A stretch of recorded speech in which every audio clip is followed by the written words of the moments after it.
Lucas, what's up, man? Have you recovered? Yeah, almost. I'm getting there. Not completely recovered. Traveling kicks my ass. Like there's a reason I don't like to fly.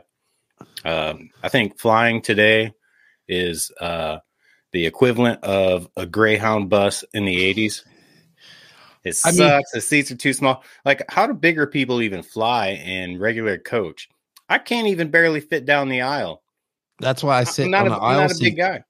I always sit in the aisle seat. Oh, it's crazy. That way I can lean that way or whatever. Yeah. The windows are okay. Sometimes you get lucky and you have a space or you have 3 seats. But yeah, it's until teleportation becomes a thing. Yeah, we probably got to do it that way. But I have a funny story about my flight, and we're going to talk about that in a bit. This podcast is all going to be about the Raw Nationals. I think we should just drop that intro, get right into it, and get chatting about it. I think. And I always struggle to search for the intro, but here it is.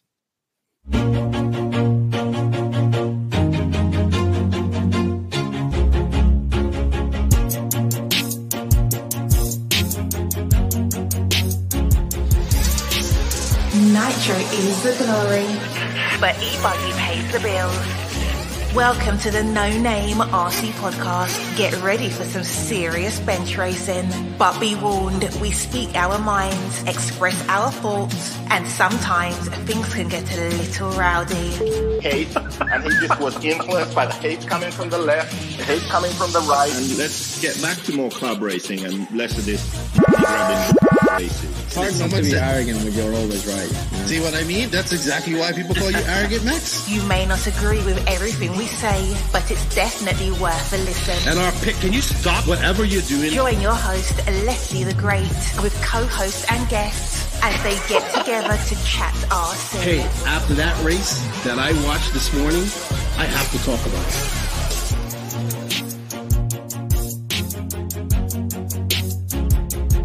Go. $100 right here, $100 throw. Oh no! I like this.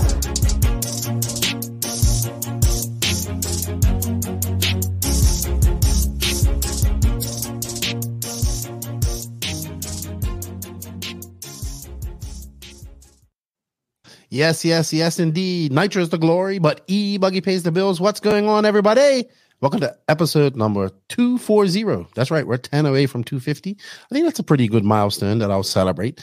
10 more episodes and we're at 250.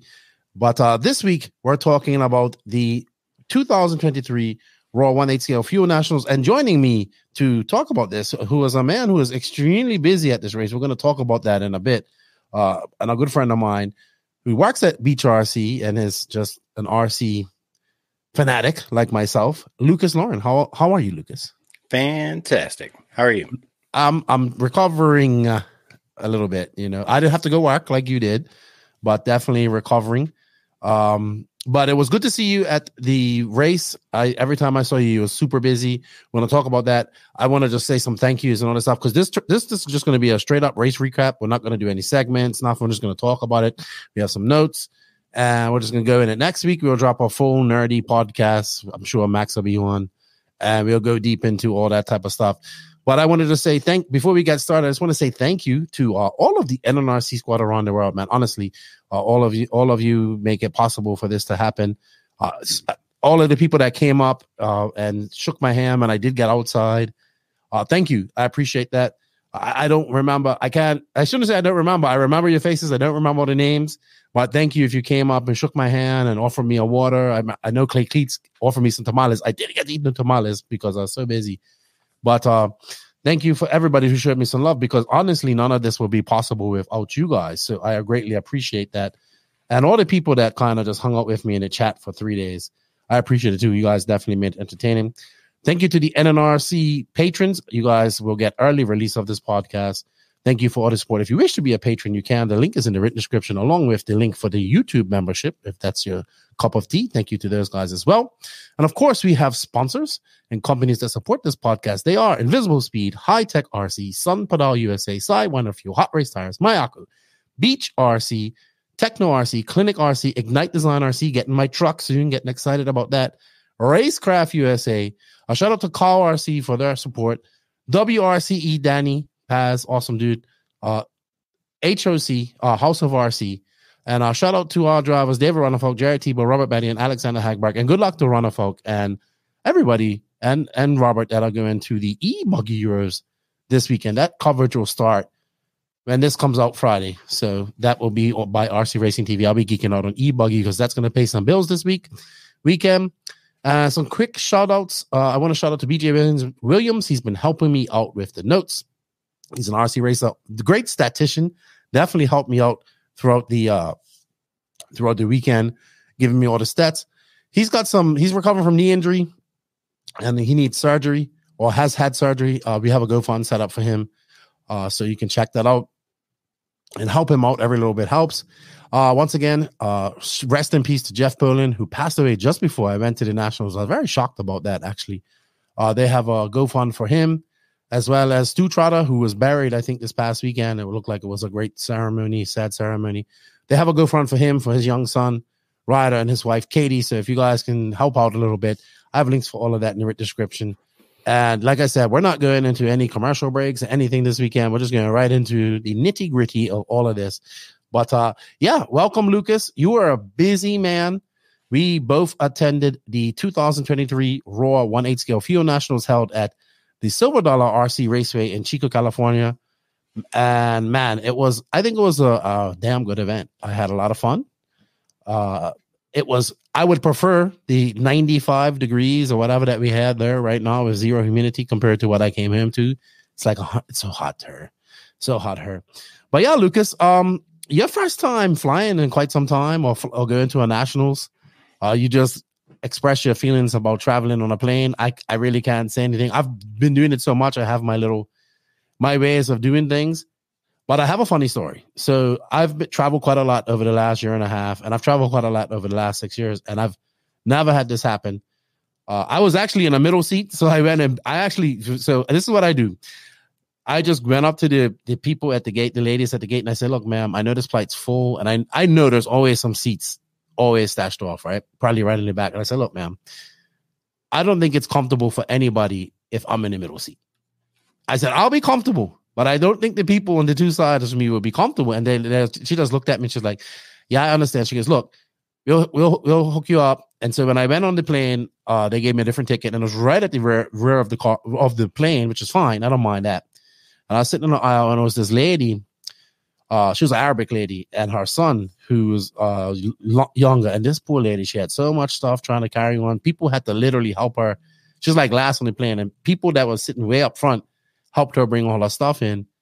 And for the first part of the flight, the son, he has a little heart problem too, she told me. So he's really small, but super active. He was asleep, and then he woke up for like the second half, and I was kind of just helping her with him and whatnot. And I remember saying to myself, man, I hope this kid doesn't throw up on me, because it was kind of bumpy and all this type of stuff.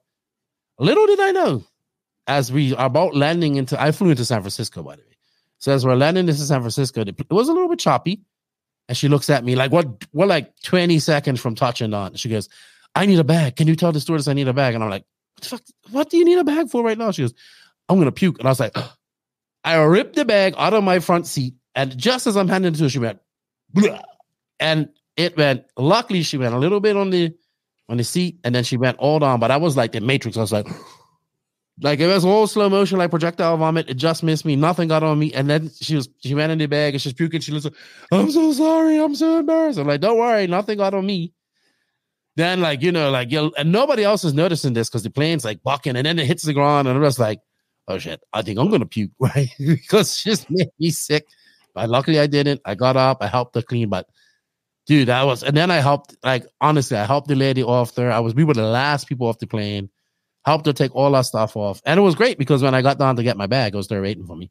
So I didn't have to wait for anything. I have to say this. The airport in San Francisco is unlike any airport I've ever seen. It was actually very quiet, very organized. It was not very busy. It was very fast to get through. And I enjoyed it. But yeah, that poor lady, she puked. And that's the first time it's ever happened to me. Where did you fly? You flew from Myrtle Beach to Atlanta to Sacramento? Yeah, I sure did. Brent had to fly to Seattle, I believe, Atlanta to Seattle to Chico. So Oh, you guys didn't fly. Okay. Yeah, So you flew. He bought flights at different times. So Okay. Didn't he get bumped or something, or miss his flight or something, or something happened where he got they lost delayed? his bag. When did he get it then? Later that evening. So Okay. Cole Ogden was coming in later. He picked up Brent's bag. So, Okay. Yeah. Where did you guys stay? I didn't even know where you stayed. Oh, we had an awesome B&B or Airbnb, whatever. So when I go to races and know I'm having to stay in a hotel, I'm usually sharing with some guys or whatever.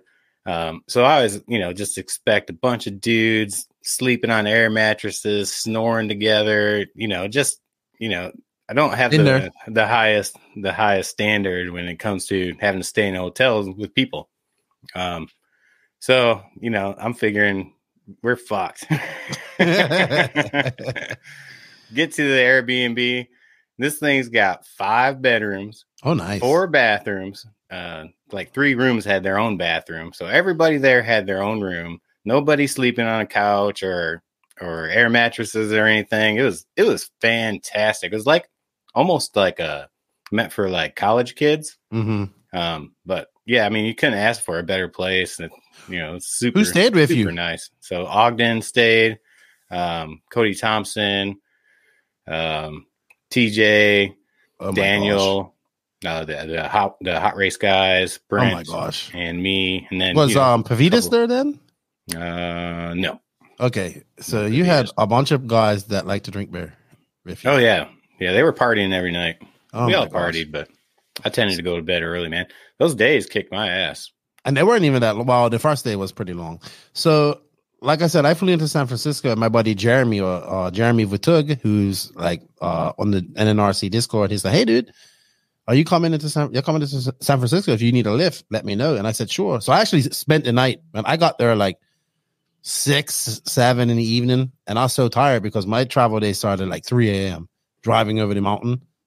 So I just spent the night in a hotel very close to the airport. Jeremy came pick me up around 10, I think.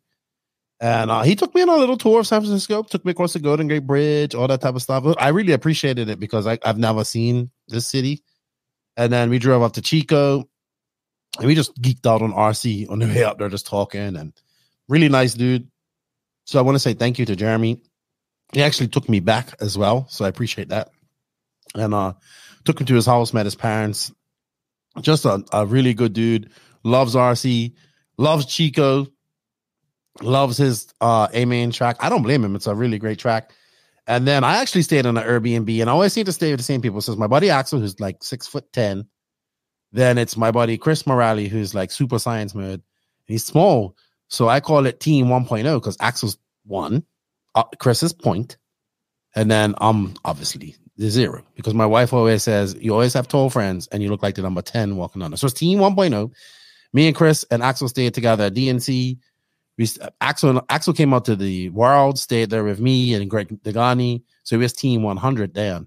And then, it was a nice little Airbnb about 5 minutes away. We each had our own room. Chris and I had to share a bathroom. Axel had his own bathroom. It was a nice little comfortable place. Axel had his dogs. Jessica was like a pit bull. She's a little skittish, where she had been come from a people that mistreated her, but very beautiful dog. And he had this little Chihuahua, Millie. So I like that. It was cool to have dogs. And yeah, Chico is a college town, I believe. So that's one of the biggest economies there. So a lot of this is all students like that are renting it. But I must admit, man, I want to say thank you to Axel for renting that because it's nice to have your own room, your own little privacy. I mean, yes, you have to share a bathroom, but you would have to share a bathroom and sleep with a bunch of dudes on air mattresses, which ain't really that comfortable as people believe. They work, but they ain't that comfortable. But really great accommodations, very close to the track. Was able to get my Chris knows the deal. Every morning we go get Starbucks. It's mandatory, and was a very quick commute to Silver Dollar. So that was always awesome. Airbnbs have definitely improved the quality of traveling period, but definitely traveling to RC races because you have so much space, right? So it's kind of what we exclusively do. Sometimes it's great when it's a hotel, when it's just 2 people or yourself. Right. That when it's like that, it's very good. But obviously I went there to work for Live RC, which I thank them for going there, for letting me go there. You went to do your own thing. You was there. Oh my God. I don't even want to know how much footage you got, because every time I saw you, you was recording, you was doing something, you was showing me different things. Tell us a little before we get in. Tell us about what you actually got, what you have planned before that footage.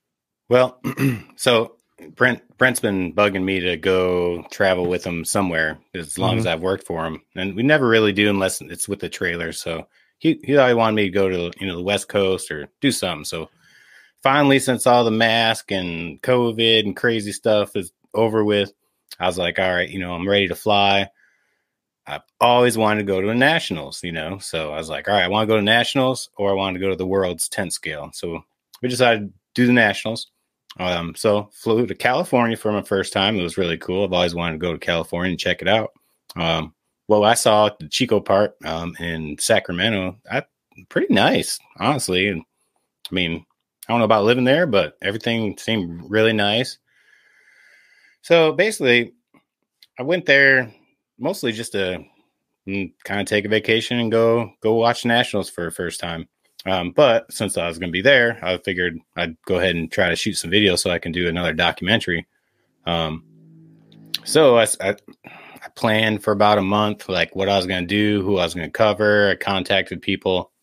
And so I just went there and just shot as much video as I could. I learned from the last one that I made, the Fall Barella documentary. You want to shoot more video than you need. So I just kept shooting video as much as possible. And honestly, in hindsight, I still don't feel like maybe I shot enough.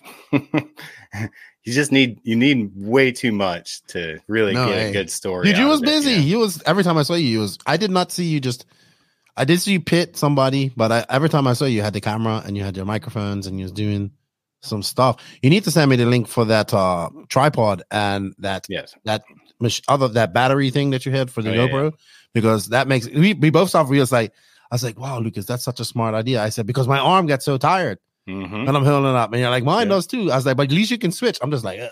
Yep. So that tripod and stuff. Yeah. Long interview. It's all steady at first, and it's like, yep. Anything you hold in your hand, it gets heavy after a while, and no matter what it is, you can take a pillow and hold it like this for 10 minutes. That pillow gets really freaking heavy. So I know. Yeah. Tripods. And that lanyard thing for the microphone was genius. That was like, see, that's what I like. Like, I'm always trying to learn new tips and tricks, and you showed me three things that I was like, ooh, I'm implementing that in my next when I do, because I suffer from the same issue, right? Mm-hmm. So what is going to be your focus on this? Is it just the Nationals period? Or your travels there, or like a certain person, or have you decided yet? Well, I covered Cole Ogden, Dakota Fend, and Camden Lime. Okay. So those are my three guys I followed throughout the weekend. And it's going to be about the Nationals in general, but it will be focusing on those three guys, how they got through it, their experience. I'm not going to really be in it or anything. It's not going to be like a vlog. I'm going to try to, hopefully, I just kind of switched over all my files yesterday. Yeah, yesterday. It took about an hour and a half to, switch them all over. I got almost like a 0.5 terabyte of video. So it's quite a bit, that's almost 500 gigabytes 500,000 gigabytes of video. So I got to go through all that stuff, organize it. Obviously I'm going to have to watch most of it so I know what I have. And then I got to start using my imagination to figure out how to put it all together and make a story out of it. Because, also I'm going to have to do the voiceover. Mm-hmm. Or get chat AI to do it. Yeah. Yeah. I'm a little old for that. I'm lucky to even be able to use technology, but it's not that hard. It's not no chat GPT for me. I'm not there yet. I like to kind of keep it simple and raw. End of the day, I'm still using just GoPros. I don't even have a real camera, so I like to keep it simple. Too many options, too many features. I might get lost in all those things. So I agree with you. Keep everything really simple. My GoPro. And my GoPro, my phone, and then I use my video camera for grabbing laps because it zooms in pretty good and all that stuff, and it's more easy to control. That's all. My probably the best thing that I've bought in a long time. It was used. The first one I bought was my DJI mics. Love those things. They're super versatile. I love them. Love them. Those things are fantastic. Yes, love them. Definitely, they were worth every $370. So 100%. I definitely, and you can use them in so many different things. Oh yeah, they're great. So, like I said, I was there for Live RC. So here's my go quick. I thought Scotty was going to be there, right? But Scotty, when I get there, they're like, nope, no Scotty. And I was like, what? He was at the ETS over in the Netherlands, which is the electric touring car series that he has. So he was there for that. And then Charlie Swanka was actually supposed to come and be like a co-host with me. And he got in a bicycle accident and broke his clavicle. So clavicle injuries was a thing apparently this weekend because there were other RC drivers that had clavicle injuries as well. Sure did. Who is that? Who is that guy you just mentioned? Charlie Swanka. Yes, so Charlie you would like Charlie. He's been on the podcast before. Okay. And he used to do color commentary with Scotty back in the day. I think they did the first ever, like the 2008 Worlds. Yeah. He works for Hobbywing. Okay. I remember now. Yeah, he used to work for Novak. He's just been in the industry, working in the industry. Yeah, Geeks out on RC podcast. Yeah, Geeks out on RC, and just a good dude. And I think it would have been fun to work with him because he's very funny. You know, he's very colorful and funny. And unfortunately, he got in a bicycle accident and broke his clavicle. But none of these guys are good as me. I really broke my clavicle and messed my stuff right. I broke my clavicle so bad that my arm was paralyzed. But Stephen Naylor had a clavicle injury from pedal bikes, and then my buddy Brandon Corrin had the same thing. But he said, but not from pedal bikes. He said it happened at work. I think it was a clavicle. He pulled some muscles or whatever. So clavicle injuries, shoulder injuries was a thing at this nationals. So when they said and it was just me, the producer Cam, and Lucas, another Lucas on the camera, and they were like, we have another camera guy coming Friday afternoon. They're like, we're planning to do stuff, but no, it's just you. I was like, let's do it. Whatever we got to do, let's do it. I said, I will talk. I'll go do the interviews. We did all the interviews, like on the whatever. We thought of different things to do. Did all of that, I think, on a Thursday. And dude, I just did a 3-day podcast pretty much with some race calling involved in it. And I'm not going to lie. I have a new utmost respect for guys like Scotty and Nick Damon who do these events on their own, because that was a lot of talking. But it was fun. The chat was exciting. Enjoyed it. And I know you were supposed to come in. You came in. Here's the thing. I invited a lot of people to come, and I said, just come, and then they will come, and I'll be busy. Brent did come in for a little while, and I think like one guy was like, I'll come in. I do RD here. But when he saw what I was doing, he was like, it's a little different from RD, and and he never came back. So I get it. Some people get intimidated by that. Some people can do the RD stuff. And it's not just about and you're not looking at some of these practice sessions and qualifiers and stuff like that. It's not always about what's going on the race. It's like, I kind of save that for the racing as well. And luckily I had to practice at the race in Portugal going solo. So I was able to do it. I still, every chance I get to do something like this, I look at it as a way to learn something, hone my craft, see what works, do stuff like that, get better, because this is something that you have to work on constantly. So I really enjoyed it. It was a lot of work, dude. I got home I think Friday night afterwards. I was just like, I didn't want to talk. And that's like me not wanting to talk. Imagine that. So it was. And also I was not, people may think, you're up in the RD booth. Nope. I'm in the dungeon down there. That's where Kendo and all the guys are pitting. I guess their personal pit spot down there. So I'm just looking at 2 screens. I'm looking at a screen with the race. I'm looking at a screen with scoring, and I'm looking at the chat. 3 screens, sorry. So that's where I was for 3 days. I think I only took breaks to come get lunch, maybe go drop a piss once in a while. And that's about it. I spent the entire weekend in there doing the race. So thank you to Live RC. I thoroughly enjoyed it. Thank you to everybody that supported me and sent me kind words of encouragement. That's always appreciated. And I'll be doing this again, I think, at Wicked Weekend. I'll be commentating at Wicked Weekend in July. Live RC's going there? No, I'm going with Dany. Okay. So Dany will be doing all of that. I'm glad he came out too. He took some great pictures.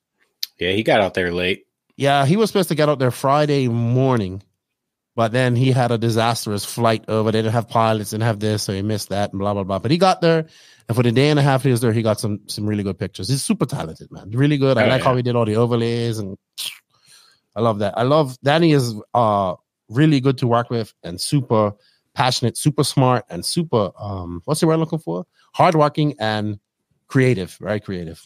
Very. All right, so let's talk about this. I made some notes about this myself, and I always like to start off with the track, right? Because that's the main thing that we're looking at. And we get there, and I've never been to this facility, right? I've always seen the track part of the facility, but never seen the driver's stand and everything else that's there, and all the parking and all the pit space and all that stuff. And I just have to say, this is a very impressive facility. Like, the driver's stand is humongous. Yeah, you can fit 20 people up there comfortably driving, and then other people to spectate. Yeah, and then you could like that the walkway up the wheelway for the wheelchair. Like, that was just like crazy. Then they had another little veranda area where you can spectate. I never really went there because I wanted to be right up top. So I just went in the corner. They had the RD booth on the side where the RD was. Then they had tech down below, and then where I was, there was that space where they had like private pitting for the people that worked there. Kendall Bennett was there and all that stuff. So, and then all the pitting, like cover pitting, they had to the back. Man, they had 2 sets of cover pitting. What an impressive facility. Yeah. So I think they built it maybe like 2012 or something like that. Not 100% sure, but I heard that when they did build it, it cost them about $1 million to not surprised to accomplish what they did. That driver stand easily is $500,000-$700,000, plus all the covered pits, like you said.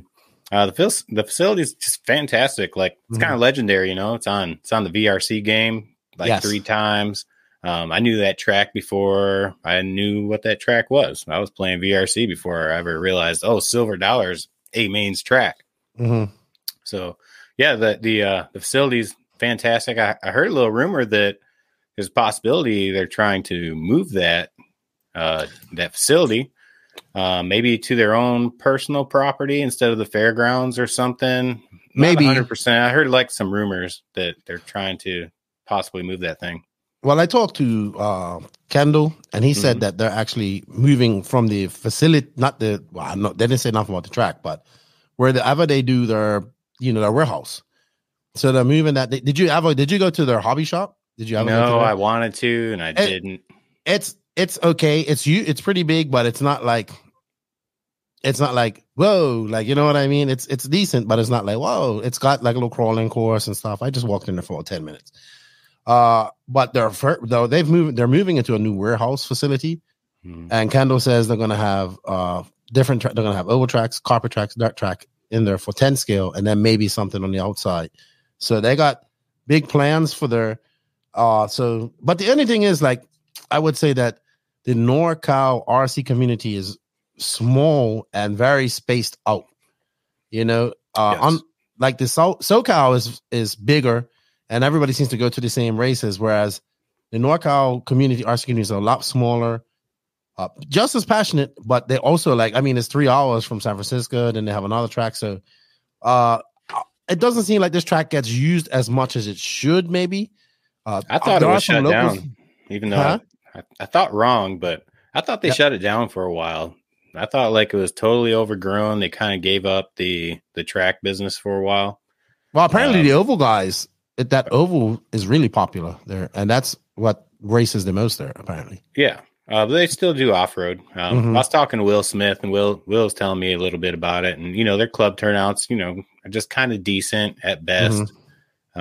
Just because, like you said, it's kind of spread out there. It's probably not the biggest town of RC enthusiasts or whatever. But it's kind of weird because A-Main, they throw a big race, it's going to be a fantastic race. You can guarantee it, right? Mm-hmm. But like their local turnout is just kind of whatever. Maybe it's good sometimes. Sometimes it's probably terrible. And it's just kind of funny because they obviously got a fantastic facility when it comes to their 8 scale, right? Beach RC is kind of the same way. It's like when we throw big races, whether it's at Badlands or if it's at our indoor 10 scale track, our big races, people come, they come in full force.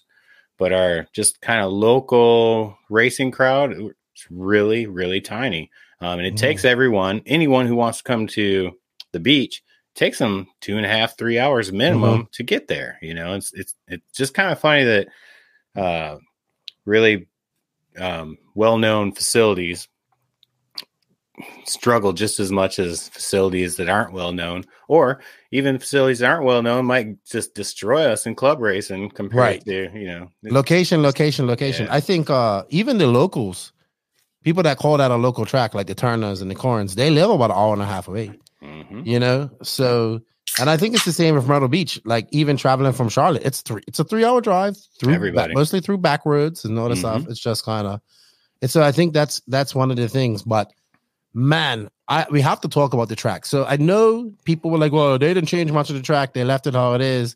And I left that over with. And I'll be honest with you, I think everybody still struggled on this track. Everybody besides Dakota Fenn still struggled on this track.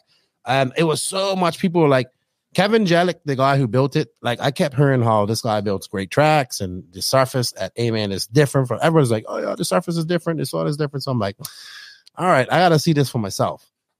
And when I got there and I saw it, and everyone's like, nope, this isn't going to break up. This isn't going to do nothing. Everybody on the internet was like, is it sealed? Is it this? Is it that? So I asked him, and he said, no, it's just water and really good compaction. So, and he has his treat, and he's just said that the dirt is really good. Now, they did seal. Now, I will say this. They treated it. He said he didn't treat it. I saw him do it. Right, on the jumps that got holes in them. He treated those. And they didn't water it. One time that whole entire weekend. He did not treat it. I asked him over and over and over. He said, did not treat it. On the jumps and the holes that blew out, he did treat it with some stuff, glue or something. Yeah, all right. I'll take his word for it. Dude, I'm seeing treated surfaces. This didn't look like it. But you bring up great points. They didn't freaking water this thing the entire weekend. I was shocked. They did blow it once or twice. Like at night or something or what? They did blow it. Okay. I think they even blew it between some of the rounds. I didn't see him blow it at all. But so I actually went out later on during the on Sunday. Actually, I went and volunteered marshaled for somebody. You know, I didn't see him blow the track, so they kept it pretty raw, just the way it was for the most part. But when I went out there to marshal, the places that weren't blown, underneath that little thin layer of stuff that was on top, you know, the dust or whatever, was an equally hard surface than the race line, right? The whole entire surface, just some was covered with dust. The race line wasn't. But the part that was covered with dust was extremely dangerous for marshaling. Oh, so really? Maybe not blowing it for roar rules or for the drivers, keep it more off-roady or whatever. That was not good for marshals. I've seen people bust their ass. I the one time I was out there, I almost bust my ass 3 times because you couldn't make any sudden jerky movements. You kind of had to go with the flow of your body and try to get the car in like a rhythmic fashion. Because if you just jerked anything, you're going down. This stuff was like slick marbles. And I think they probably need to think about that in the future. Something like playing tennis on a clay court. You got to like slide.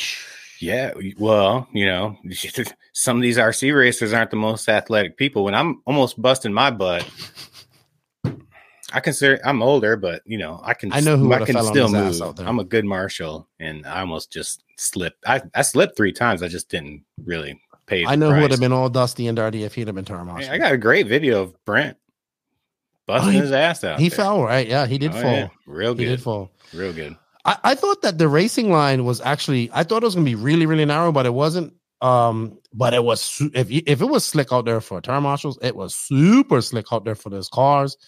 But I think the main thing here was, it was very Supercross-esque. You know, it was very much of timing track. You had to jump those jumps. I watched those guys over and over and over, thousands of laps, right? And the top guys, even the top guys, if they made a slight mistake and just got offline a little bit, just didn't get that timing right, they kind of struggled setting up for the rest of some of those sections. We saw that on that hump, like that when you're going to the left side of the track, not the very left, but you had that jump, that like triple that was triple in a turn. Right. You jumped in a turn, you landed in a turn, and you had to whip it, or you weren't going to land in an advantageous position. You know, you had to. The Joes had to whip it. The pros had to whip it. Everybody had to land like right on the down grain of that to make it to the next one. Right after that was a weird kind of single to a tabletop, but you could like downside it or land flat on tabletop. Downside was really tough, but if you did, you got a car length out of it. If you landed on the tabletop, much safer. But then you're kind of bouncing and then having to set up your turn. It was tough, man. I didn't drive on that thing, but it looked hard. It looked so hard. It was a very fast track. You had to carry your speed through a lot of those parts, and so many of the jumps and just the sections. A lot of stuff was kind of on a curve, or wasn't much room for error. Not at all. Not with those. That section that you're talking about coming on, it was rough. And it was right on the very inside of that was about a foot of that dust. Yeah. Right? That's where I almost fell. So you can see guys are just going wide of that, not too wide, because they didn't want to go too wide because someone will go in, but they just went wide of the dust, went around there. Then they went up that thing I called the techno step up, which is just a very simple jump. Just went up and down, but you had to land at least if your wheels going down the down grade to get that next jump up.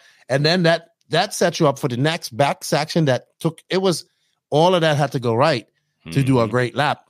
And then there was no straightaway. Wow, there was a very small one, but that chicane was, dude, I saw people come through that chicane. I was like, whoa, how did he not hit? I saw people come through that chicane, hit it and bounce over 3 lanes. I saw people hit that chicane and hit that corner and be like, they made it, but they had to check up. That was my favorite section of the track, honestly. I love the chicane. Well, it's so fast, and it was very fast. You really separated the top from the bottom right there in that one particular section. Those fast guys were within this much of the pipe. No, everyone else was, maybe this much or whatever. That just made a difference. A big difference. I agree. And then you went into that other section that you jumped, made that 180 went on, that dip, back around. And jumped into what I call the Talladega Bowl. And you would think like you can just go pin it around that thing, but no, because of the traction was so high, you had to kind of keep it tight, not overstir too much because you would have flipped it. And you saw many people flip there. And that's another thing. The traction was insane, right? Yeah. So, and it kind of stayed the same. Obviously, as it got hotter, it probably had more traction, and tire attrition was really bad. But I don't think it was. Talking to guys after the buggy main, they're like, ball tires are fine, right? They just weren't good out in the marbles. But I think guys, most people went on hard compound. We saw people using medium and harder compounds, and it was just to not have that edginess, right? Not have those sidewalls flex and catch the wheel and do all that stuff. So. It was different. Like we don't see many tracks nowadays where you have to use a hard tire, a medium tire. And I think talking to Nicola, who was hot races, like, yes, we're using European compounds over here for hot race, right? Yeah. So that was good. The track didn't. So go ahead. Sorry. Well, with the tires, so a lot of people were on, medium, long wear medium, or hard, right? But you have your different tire brands and their different compounds. What I noticed with these guys and their tires were some guys had the hard compound, but when they wore them down to bald, that hard compound was still just really hard and didn't have a lot of traction to it. Okay. Where some other tire brands, they still had their like say J Concept had I think they're running A2 Aqua 2 really hard. It's one of their hardest compounds, I would imagine. But when you wore off the tread off of those things, you got down to a good, still fairly sticky rubber, as opposed to like a hard rubber that just didn't want to stick. You know what I'm saying? I know what you mean. The different tires, the only advantage I saw was when these guys did wear down the slicks, some slicks performed a lot better than the other slicks. When everyone had tread, I didn't see anyone with a real advantage from the tire manufacturers. No, I would say it was tires was hooking up, but when they went slick, there was a difference. Yes, I heard that J Concepts had a new tire there. Oh, they did. I saw 3 of them. No, I didn't see any of them because I think they hide that stuff and I came around. And then a couple of guys slipped on video. So a couple of guys slipped out, say, "Hey, so what tires were you on?" And then they're like, oh, they kind of like divert, like beat around the bush. And then a couple of other people say, "Hey, J Concepts got a new tire and nobody's seen it." Sure do. So then I tried to get one of my mates to like get some spy shots, but he wasn't able to. But I got he did spy hear about shots, the tires. but yeah, no one will see them until they're released, unfortunately. All right. So yeah, and also the track held up, right? I mean, it didn't blow out. Some of the jumps got a few divots, but they fixed them. Fixed them good. But it held up incredibly. I'm blown away. Like I have a hard time believing they didn't treat the track, because I've never seen a track that goes 5 days of that kind of sun beating it down and never being watered and still maintaining, I'd say, 95% of its original form. Maybe that's how their dirt is in California. I don't know. You can't do that in the Southeast. Not all, because they say that aggregate is unique. Like you don't see that elsewhere in California. Oh, okay. And it was very high on attrition on tires, but not from what I saw, not like chassis and stuff like that. At IBC, which was in Portugal with the glue track, was very high with attrition on tires as well as parts and chassis and all that stuff. I don't know. You was more in the pits than me. You might know a little bit more than that. But tires. I mean, it was eating tires. Okay. Oh, I know that. 1, 2, 3 run tires depends. No one. Very few people were going out there on a third run and trying to be competitive on any set of tires. Most of them would probably do a second run, but I didn't see anybody that was top notch going out a third run on any tire. I know Fenn said he broke in his tires, or some guys broke in their tires prior by going out and doing some, running them out on the asphalt. Yeah. But I think we can't leave without talking about one of the other big talking points of this race, which was the pit lane exit, which was extremely slow, extremely difficult. We saw a few people flaming out on there because obviously it's so slow. And I think the people that were pitting maybe down to the farther end of the first at the pit lane had an advantage because they were able to clear their cars out there. If they had a clear pit lane, they were able to get up to throttle and just keep the revs up so it didn't flame out. I thought we was going to see a big cluster there all the time, but it actually didn't happen that much. But we did see people flaming out on pit lane entry. It was so slow, right? Mm-hmm. So yeah, I liked it. I mean, you want to slow pit lane down? There you go. That's the way to do it. And, think about entering that way as well. I know I thought it'd be better entering, to be honest. The Europeans, they like a slow pit lane. Mm-hmm. The Americans, we usually give a whole lot of Fs. So I know Clayton was watching people how high they jumped when they jumped into pit lane, and if you jumped over higher than the wall, you'd be penalized for. Oh, really? I don't know. Yeah. So you had the wall's probably like that high off of the ground. Where the cars would roll in, you put them on the wall. If you rolled in and your tires were over that wall, that's a penalty. I don't know what it was, a lap or whatever, a stop and go or something. Yeah, they had a stop and go box as well. Yeah, they did. That's kind of cool. I heard them dishing out some penalties. I mean, we might as well segue right into Raw before we get into the race. So, I will say this. I think that Clayton's going to, obviously, I know Clayton and we've become friends. And I told him, I said, I'm going to be your biggest critic. I'm your biggest supporter, but I'm going to be your biggest critic.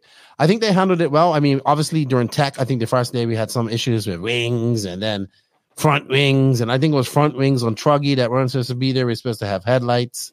Yeah. All that type of stuff. This has happened at every Raw Nationals that I'm into. Like there's always some scatter action about that. I think like the Mayako wings were a little too long. So then they cut them and then they weren't too long. And then I think like flock foils weren't allowed on truck, I think. Yeah, but you could turn them upside down and call them headlights. Okay. I mean, I'll be honest with you. We've kind of gone away from the whole truck like let's just call them thing. Let's just call them 7-scale buggies. Why do we even kind of call them trucks? It's stupid. No truck looks like that. I'm going to trigger somebody right now. Charlie Mack, they're no longer truggies. You cannot be called the Truggener. You are now the Bruggener. 7-scale buggy. Oh, there we go. Bigger buggies, 7-scale buggy, 7-scale. I mean, they don't even look like trucks. They look like buggies. They're just a little bit longer and bigger tires. It's not a truck. If I was just looking at a quick video of these and just saw them, I'd be like, "Oh, those are buggies." Like I'd be like, "Oh no, those are truckies." So no one would look at that. No person you pull off the street be like, "Hey, this is a buggy," and then you show them a truck and be like, "What is this?" They'd be like, "A bigger buggy." Yeah. Hey, no, look, we are having a conversation. I think 8-scale racing in general needs something to freshen it up a little bit. Mm-hmm. 4-wheel drive short course is in no man's land. It doesn't belong in 10 scale. It doesn't belong in 8 scale. It just doesn't fit anywhere. We need to have a nitro 4-wheel drive short course class. That shit would be awesome. You know who had one? Associated, the SCX 6 or something like that. OC had one at one point in time. So nice. Badass. But, Traxxas still has a Slayer. Yeah, but these are 1/8. These are 1/8. So I think that the short courses are considered 1/8. But these are 1/8. Associated had one. Like, it was just basically a buggy with a short course thing. But I wouldn't mind seeing that. I think it'd be cool. And, not electric. Like straight up nitro, I think that would be a real truck class. Truggy is just, it's a buggy. It's not even a truck. Even before these new bodies, they totally look like buggies. But the previous bodies, the old truggy bodies, they didn't look like trucks either. They were getting smaller and thinner and more compact. No one would look at them and be like, oh yeah, that's a truck. No, with that big old wing on the back. It's just stupid. Oh, you know what else would be a cool class? A buggy class with no wing, because you'd have to design things a little differently. Like you could stick to 75% of what an 8-scale buggy is, but you'd still have to just design it just a little bit differently and learn how to drive it just a little bit different. How maybe the body looks like a desert buggy that doesn't have a wing. No wing. Something. I think it kind of just freshen up 8-scale a little bit, just for fun. I agree. Maybe about fun. It is about fun. I will have to say that the RMT worked their butts off. I saw Clayton everywhere. He was on Live RC's ass. He was on. It's like, I want interviews, and he wanted to get interviews, and he was out turn marshaling. He was refereeing. He was taking people's questions. They were very open minded. It seemed the general consensus was that the off-road community was happy with them. Obviously, they didn't get everything right. I know even like the final starting order for the buggy, man, was off. They did it by position. So somebody went, I think it was Chris Morale and maybe another couple of guys said, no, it's supposed to go off times. Yes. So some people thought, and trust me, there's a lot of people in the pro class, mostly some of the younger ones. They thought 1-1, whoever has the fastest time starts in front of the other, right? And then 2-2, whoever has fast time. 3-3, right? That's how they line up. But right, it's about overall time. So if the even semi, if those top 6 guys all have faster times than every one of the other 6 guys on the that's your top 6. On the odd, there's your top 6, and then the odd. Even though the odd guy won his race, he'll still be starting number 7 because he had slower time than number 6 and even. I didn't know that either. Yeah, that's how it was at the Worlds last year. So basically, they kind of did it like that too, because apparently, as Chris Morale says, it's ambiguous. But whatever, I bumbled that. It's no real ambiguous. It's no. I had to get him to explain that word to me. There's no real definition. It could go either way. So it's like, but that's how it kind of goes. And so they've changed that around. And I even told Clayton, I was like, dude, there's no LCQ. It's like, but we didn't have LCQs. I said, they had it at the Worlds, but they just did that. I said, dude, LCQ is the most exciting 10, 15 minutes in RC. Like, we need that. Yeah. We need that. And then I also it gives those guys a little more time. The top 6 from the even odd semis, it gives them more time because they only get an hour. From the time they get their cars, they get 1 hour until they're on the track to race the main event. If you did LCQ, it would give those guys a little bit longer to work on the car, and the LCQ guy would just have to scramble. But and it's great racing, right? Yeah, well, like that. Absolutely. Everyone's just battling for that one last spot. There's a lot of guys that didn't make the main, They probably should have, but things just didn't go their way. Just didn't go their way. Like the semis, like so the top 6, the 2 fast. So how they did it was basically, just so people know, they took. So overall, the top 20 went into the semis, right? And then 3 bumped up from the quarters in each one. And Fenn already was secured in there with his TQ, which is different because of the Worlds. It doesn't like that. You still have to race in. So they took the top 5 from each semi, and then the 2 fastest lap times after that. And that actually came from the second. I think it was the even final. Let's see. I wrote it down here. Yeah, it was the even one, I believe. I thought I wrote that down, but I did. But I'm probably wrong, but somebody will correct me here. But I definitely want to LCQ, and I talked to him about maybe kind of like what T-Sock does there, and have where the TQ guy still has to run his semi.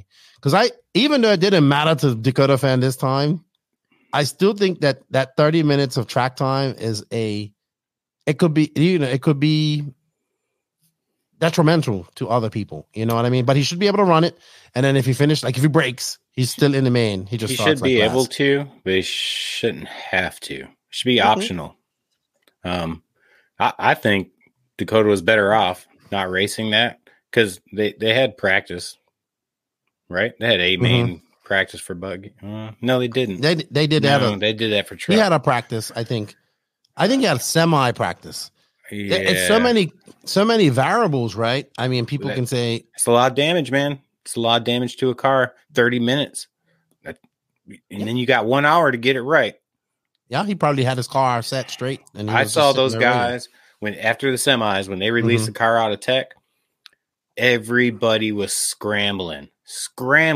Like the top drivers, the lower, the mid-tier guys, everyone who made it to the main, everybody was scrambling. If you looked over at Dakota Fenn, he wasn't. Yeah, he was. He already won the race in his brain. He went in the buggy pissed off. Oh, I know. We're gonna all right. So we're gonna talk about that. What is your general consensus of Roar and what they done, and how did you feel about it? All right. So first and foremost, I didn't get to interview Clayton Young, and I'm pretty upset about it. It's my fault. I had a chance and then I blew it. And every other time I went to go do it, he was totally busy talking to people, or he stayed really busy. I asked everybody what they thought about Roar coming into this event and what they think about it going forward. And most people had pretty negative comments to say about Roar leading into the event. And I think just about everybody I talked to had pretty positive thoughts going forward. That's good. And I think that makes a big difference, man. Roar has just ate a bunch of turds for a long time. And even if they did good, they probably didn't get the credit for it because they just dug too many graves to pull themselves out. But I think Clayton coming in has made a big difference in these 6 months. Dude, poor guy. I wish he'd get paid for it. Yeah, I think so too. And I think I really liked his speech. It was pretty, he's a Marine. He's pretty straightforward. He was like, yeah, if you don't get it right, then get better. Like, and I basically said, don't suck. And I think people appreciated that. They clapped for him. And I agree. He came on and did a few interviews, and people liked that as well. And he was very candid. And I think what he said was absolutely correct, is that we need to get more off-road people involved, right? It's more on-road based now, and he wants more off-road people, like on the committee, being regional reps. I actually think you would be great for one of those positions. I don't work for free.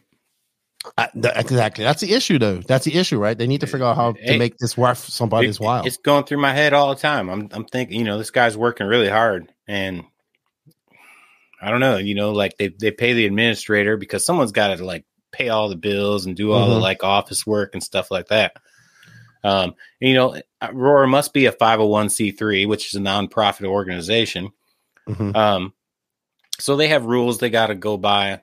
It's really hard to change rules. You might be able to like fine tune them, but to like be like, all right, we're going from one paid position to 3. It's difficult. It's a lot harder than people would imagine. But there's a few things to fix Roar. First off, it's going to start with the leadership, and I think we got the right guy in there. I hope he can stay. I hope he's living off a good retirement from the military, and he doesn't need money. And dude, he's got a good job. Better. He's got a good job. He's got a really good job. So first thing that's taken care of. That's the most important thing. The next thing we got to do, we really got to get these tracks involved. I come from motocross. I can never go to any track ever without being an AMA member. If every track would get involved, if every track would become a ROAR member, and whether you're 8 scale, 10 scale, on road, whatever, if a track became a ROAR member and required their people that race have there a ROAR membership, to have ROAR memberships, which is perfectly reasonable. It's probably 35, 40, 50 bucks. 40 bucks I don't even know. All right, 40 bucks. It's 40 bucks a year, and you're a ROAR member. You kind of got some insurance program, whatever. The bigger we can make it by having more tracks involved, if the tracks are involved, then the racers will be involved because they don't really have much choice.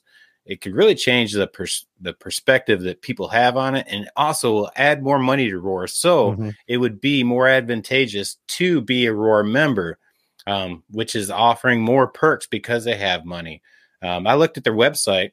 I did some research before I went into this event, trying to prepare myself, and they haven't posted their financials since 2016. So I was really wondering, what their financials are, and 501c3, you got to post those things. There's a lot of rules and regulations to be a nonprofit, So I was really wondering where they're at, and last I heard from Clayton and on your podcast is they were in the hole. It's really hard to run an organization when you're in the hole, Yeah, I think these races have helped them get out of the hole. Good. But they're I'm sure we'll have financials. Like I said, I think they're doing good. I think we need to get more people involved, and everybody, like you said, if everybody gets involved, a rising tide raises all ships. Simple as that. It's a totally different organization. It's an organization with power and influence, as opposed to something we just sit there and complain and bitch about. I agree 100%. So kudos to those guys because a lot of people bitched at them this weekend too, and they took it all on the chin, and they just did what they had to do. I thought they did fantastic, honestly. Me too. I thought they did really good. Not just thinking about getting the order wrong and then reconsidering it and said, okay, we'll do it that way quickly. And then even when I told them about the LCQ, I was like, dude, we gotta have the LCQ, and it's like, but you should if you're not in, you're not in. I said, dude, we're talking about the most exciting 15 minutes. Like people love that. I love it. Everybody geeks on it. I think we'll have an LCQ next year. It's cool. I think LCQ, it's cool in motocross, supercross. It's cool in RC. Yep. It doesn't have to happen. If we got to pick our poison, there's certain things we got to go for first. But, LCQ could be cool. If not, no big deal. Whatever. Like I said, qualify your way in. I agree. Don't break. Don't suck. Yeah. All right, so let's go right into Truggy. We're going to play this to start because this was probably one of the best races. So just for those who didn't know, the Truggies qualified and did everything like normal A letter mains. They did 5-minute qualifiers, whereas the Buggies, they had to do IFMAR style, which was 10-minute qualifiers, and they did ladder style, which was odd even finals all the way down. So here you guys can see this track, some of the hard parts we was talking about. So I'm watching this Truggy. So we'll go to qualifying while we're talking about this because I have some notes about qualifying. Fenn dominated qualifying. He won 3 out of 4. He would have had 4 out of 4, but he ran out of fuel in the third one, which I believe gave second one. What's the second one? No, I'm wrong. Let me rewind that. Second qualifier, something happened. I can't remember. He lost out to Tebow, right? And Tebow got the TQ, but Fenn got the other 3 rounds. So I was like, all right, Fenn's going to just kill this. Fenn was testing his fuel. That wasn't Buggy, though. Wasn't Buggy? Yeah, because you remember he was doing 10 minutes. I can't remember. Yeah. I think something happened, and I was there. I can't remember. Let's see. Maybe we have results here. I'll be able to tell from. There's one time he was trying to test how long he could go on a fuel run. He got a third. He was just slow. He got a third in round 2, so he must have crashed a lot. That's what happened. I think he had some crashes, but that allowed Tebow to get a TQ, which I thought in all honesty, like when I talked to, so we did this cool interview of him and he did it, but we had no audio, unfortunately. And I knew right there and then that Tebow's confidence was boosted so much, right? Because he was so bummed after Silver State. He needed some confidence boost. Yes, he was running the HP truck for everybody to know. He actually he came second, I think. So he actually was the best HB truck driver there all weekend. And Seth Van Dalen had a very good qualifying. He qualified second. Spencer Rifkin was third. Tebow was fourth. Mayfield fifth. Testman sixth. Camden Line seventh. Camden Line continues his super impressive form in Truggy. He also had great form in Buggy, just a little bad luck. He did get into the semis in Buggy, but just he was between him and Brandon Rose. Those two were the top guys. Well, no, they were also the top young bucks. Yes, I agree. Rose, they're both 18 and 19. Yeah. So these guys are making a push to see if they can make it as a pro career, and they both performed really well. And Camden was close to making the main, got in the semis for Buggy, and finished I think seventh in truck. Yep. And then Brandon Rose, I think, finished seventh in Buggy or something. Yeah, let me bring up results for truck because that's what we are talking about first. So they took 13 cars into each final. It was in truck, it was 11 and 2. So 2 bumped up from each main. And actually, B-Rose had a really bad, he only got 10 laps. Camden Line ended up 10th in the truck main. He had some issues, I think. Hold on. Yeah, Camden Line finished 10th. But definitely he has showed some impressive speed as we see Tebow and Mayfield going at it right here. And Fenn's just out there with Rifkin right behind him. Rifkin, so let's talk about this. I think we can go right into this Truggy main. Do I have anything else to talk about this? Seth Van Dalen was really good. Like I said, Tebow, that TQ really boosted him, and I think that carried on into his Buggy final. So this 45-minute final was actually pretty good. It wasn't a complete runaway with Fenn at the beginning, as we see. It would have been, but it actually ebbed and flowed quite a bit because it changed position. I think Tebow got into a first position as well. Mayfield at some point. Fenn was just going, I think, longer than Fenn and Mayfield were on longer pit strategies, if I remember correctly. And I think with about a few minutes to go, Fenn's his issues started probably 20 minutes into the race. Oh, okay. So I have a pretty good idea what happened if you want to hear about it. Well, I heard the motor mount broke or something like that. Yeah, so he had a quick release motor mount. And in the low-C quick release motor mounts, there's, quick release motor mounts like this. Mm-hmm. But then low-C's got a little part that goes through the middle that kind of connects the two things, right? Mm-hmm. Well, that part in the middle, I guess, had a stress fracture or something. Something happened to that motor mount. Pretty, not too long into the race. And his mesh started getting tighter and tighter and tighter. So what was that, a 45-minute race? Yeah. Yeah. So for quite a long time, 25, 30 minutes or so, his engine starts just getting a little worse and worse, like just something's weird, right? They don't know what's quite wrong with it yet. And eventually it was so tight that it was making his engine really struggle.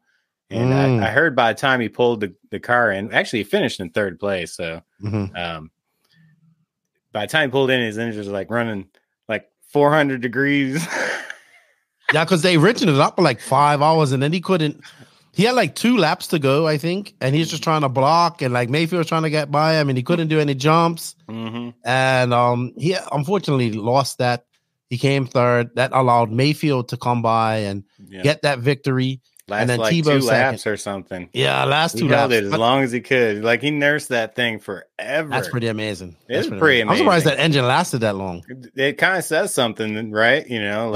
That thing comes in 400 degrees and was still running. It's not like he flamed out or anything. He kept running. Dude, I bet you that whole car was like 400 or something degrees. God. I bet it was so hot. Yeah. That bottom of that chassis was so hot. Unfortunately, because I think he won Truggy last year, right? So I think he wanted to go back. Yeah, he did double championship last year. So that He probably would have done that again this year. Honestly, I'm pretty sure had that not happened. But look, there's a lot of parts on the car. There's a lot of screws. There's a lot of things. I don't know if you break down the engine and the carburetor and everything. It's a lot of parts. What? Probably 400 parts at least. Every single thing has to perform perfectly. It only takes one tiny little thing to go wrong, and that's it. Yeah, because I mean, right here we're watching like Spencer Rivkin. He's flying, right? Yeah. But he DNF'd at 24. Something happened. 24 minutes. He was out, right? But he's flying. He was actually. I thought that Spencer Rivkin was the guy to beat Fenn this weekend. He had a lot of bright spots on the weekend. He definitely he had some parts that they really shined. I think all the AE cars look great. I watched a lot of them, and I thought that what they're done with the buggies anyway, they're really working really well. Really working really well. Yep. So let's go through our order. So that left Ryan Mayfield. He won it. So I think it's his 7th truck final, truck championship, national truck championship, or Bruggy or whatever you want to call it. Charlie Mack. Jared Tebow second, Fence third. A great run for Lutz in 4th. Seth Van Dalen, while started in 2nd, I think he should be happy with a 5th. Tyrone Tessman 6th. Ryan Cavallari running the Associated truck. He did not have the WRC truck yet. In 7th, Cole Ogden 8th, Joe Bornhorst 9th, Camden Line 10th, Spencer Rivkin 11th, Mason Fuller also retiring early in 12th, and Brandon Rose 13th, only getting 10 laps. Tebow running the HB truck, the top HB guy. That's pretty ironic, isn't it? Yeah. I was wondering what truck he was running. I didn't know. I thought maybe Associated. I didn't pay that much attention, but when he TQ'd and started doing real well, I was like, I wonder what truck he's running. And that's the last I ever thought about it. Oh, the internet didn't let us forget that he was running it. That's for sure. So Mason Fuller, he's one of those young bucks. He's made his mark a little bit, but hasn't quite got it done yet. Yeah, I always see his dad mechanicking his car. I don't pay a whole lot of attention to those guys, but I always see them around. So, I'll pay a little bit of attention. I'm usually a fly on the wall wherever I'm at. I think it's time that maybe those kids start working on their own cars a little. Do they? He does. Okay. He does. His dad does a lot of cadence stuff. All right. But Mason is definitely doing a lot more wrenching on his own stuff now. Okay. I don't know if he's doing 100% wrenching, but I believe I think his dad said he is. I'm sure they'll let me know when they heard the podcast. But yeah, it's only a matter of time for him, right? And his dad, more than likely, most of these pro drivers, their dads, once they become top pros, they can't be there all the time, Yep. So these guys got to be one of the top dogs that have their own mechanic or work on their stuff. Here we see, this is near the end of the race where we saw Fenn just losing drive, right? And Mayfield getting across him there and coming home for the victory here. So this, like you said, this pissed off Fenn. You would never know because he never shares it publicly, but I know that he was pissed off because he wanted to win this. And I think that just gave him, unfortunately for everybody else, extra motivation as we went into the final. Oh, that went really slow. I don't know what happened there. There's Tebow just getting by him. And so for those that don't know, congratulations to Ryan Mayfield, 7-time national truck champion. Unfortunate for Fenn, and congratulations to Tebow. I thought that was a good second on his 23rd and last World Nationals. And Mayfield gets Techno RC's first national title, I believe. Oh, really? Yeah. I don't know if it's maybe their first Nitro national title. It might have some electric national titles. I'm not sure. I didn't know that. But their first Nitro title. They've always had like the best truck. Yeah, but and they've never had a national title. That's interesting. No, they don't have any Nitro national titles. Wow. So, all right. So there we are at the end of this, and there's your finishing order. Let's remove that. Let's go find something else here to look at. All right. So that brings us to the buggy finals, which we have to, we'll go into qualifying once again. Fenn, absolutely fastest guy in practice. We saw Cole Ogden show some. This is what impressed me in practice. Cole Ogden, Rivkin were very fast in practice as well. I thought that they were very fast in qualifying. And then Tyrone Tessman, we're calling him now, he took Q3 That's when Fend was trying to. So what happened with Fend is he said he made some mistakes in the beginning, and they were trying to do fuel mileage to go 10 minutes. Well, more than 10. Yeah. Because the way that track was, you needed 11, 15, or something like that. You know, these people that do like these 10-minute runs, they're barely ever doing actually 10-minute runs. You know, they're doing 10:30s, 10:45s. But the way that pit lane was, everything had to be perfect if you're going to try to do that 10-minute run. You couldn't make any mistakes. I think Dakota actually made one small mistake. I think it just made like one or two, but that's all it took to basically do him in for that no pit stop qualifier, basically. Well, you know who had no issue at all doing mileage? That was Adam Drake. Did you hear his engine in the main, though? I can't hear none of that stuff, dude. That's the problem. That thing was pinging all over the place. I don't know if he was going for 10 minutes or maybe it wasn't even the main. Did he? Yep. Yeah. So you could hear his engine sounded different than everybody else's. It was like, bing, bing, bing, bing, bing, bing. Oh, he did, but it was very lean. He did all 4 qualifiers. He did 10 minutes, which allowed him to be in the semi, which he bumped up to. And I asked him, I said, dude, when are you going to run out of fuel? And he goes, I can go 12, no problem. Yeah, probably. He says, I don't know how long his engines will last, but I mean, you have an engine building, then you have I don't think it really cares too much. He has his own engines. He's got 50 engines, probably. Yeah, probably sleeps on them under his pillow. Probably. So Fenn took round 1, rounds 2, and round 4. He TQ'd. It actually went to round 4 where he had a TQ. Tasman was a 6-4. He took round 3. And that's when I saw Tasman, and I'm like, man, Tyrone's looking pretty good. The X-ray's looking pretty. Let me tell you about Tasman. So he was the one guy there, one pro guy that was using a low profile head. The X-ray's got that clear Lexion wing. I know Brent has some too, right? Ultimate has one. Yeah. But that wing's like 30 grams lighter than a normal wing. And on this track with all that high traction and all that stuff, I think this is, you look at Ty's cars too, they roll quite a lot. You know, they look they're not like edgy, they roll quite a lot. And I was like, all right, Tyrone looks good. Rivkin had 3 seconds places. Like I think on the last qualifier, one of them, like Fenn just pipped him at the very end. Yep. And I was like, man, Rivkin's looking really, really racy. Where did Cole Ogden finish? Cole Ogden was in 6. He had a 4, a 6, a 22, and a 6. Mayfield had a 3, 3, 4, 2. Rose qualified in 5th. He had a bad first round of 17. Then he picked it up. He got a 5. Then he had a really bad round in 3. He had a 38. And then he got a 5 in round 4. Adam Drake had a 5, 7, 6, and a 14. Didn't really matter. Tebow had a round, and that third round, he got a 3rd. I thought that helped him out. Jared Wiggins, man. So I want to say something. I thought that Jared Wiggins probably had one of the best looking technos there all weekend. Like mechanically on the track, or just like his paint job? No. Mechanically on the track, like his car worked. I know he's a very good driver. Yeah, I mean, that's kind of his thing, you know. It's like his car looked great. His car looked freaking great. I don't think he's a paid driver to, finish number 1 at the biggest races in the world. I think he's there to like develop and find things that work. I think he's more like, I think he's that guy who helps develop these techno. He wants to win, though. He is your Vision champion. He's going to division race next weekend as champion. So mind you, that was a different format. And last time I said that he's no doubt about it.